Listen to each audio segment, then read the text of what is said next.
The Brotherhood's siege is in vain. I am Dracul, Prince of Darkness. Hello there, Sarah from 17 once again. This is my Castlevania Lords of Shadows 2, Prince of Darkness difficulty walkthrough. This is the Void Golem boss, and it's a tutorial boss, which I'm not the biggest fan of personally, because it restricts what you can do, and it makes the fights a lot longer than they needed to be. But all you have to do is hit this guy where he's bloody. Sometimes it's just his entire body, other times it's just his face, and depending on where it is, he's going to release these blood fragments that are going to charge up your void magic.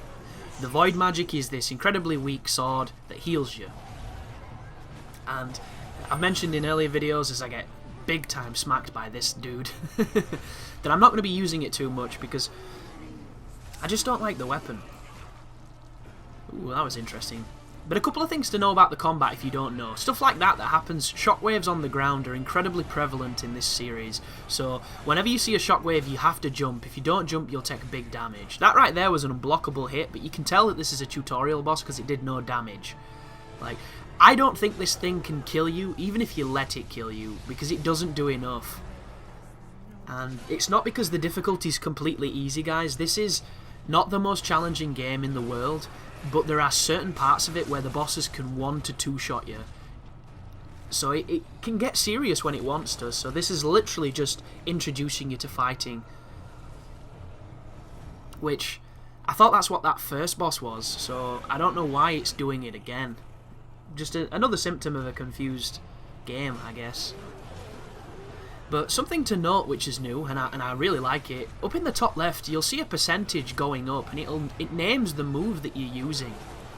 So immediately the coolest thing for me is I know what the moves are called now without having to look them up. And on most games that's something that never happens because I just use them, I don't, research them.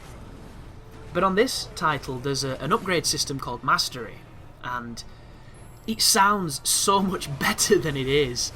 I was really disappointed when I looked into it to find out what it did. And I didn't look in the instruction booklet because the game didn't come with one, which is a bit funny. But you'll also notice I'm getting really beat up on this fight.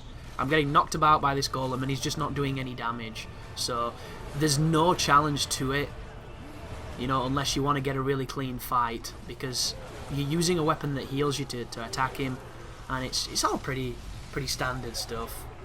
And grateful that you don't fight anything like this later on, because I don't think it's a very fun fight, this one. But I'll explain the mastery stuff on the next video, because this one is quite short, and I'm trying to skip a cutscene just there. But now that we've destroyed the crazy golem dude, we've now got a new weapon, and we've now got the ability to freeze waterfalls, which, once again, is a really cool idea. It's a really cool environmental traversal tool that is ultimately underused for the entire game, and I don't really know why. It's one of the coolest parts. But thank you for watching, and you take care now.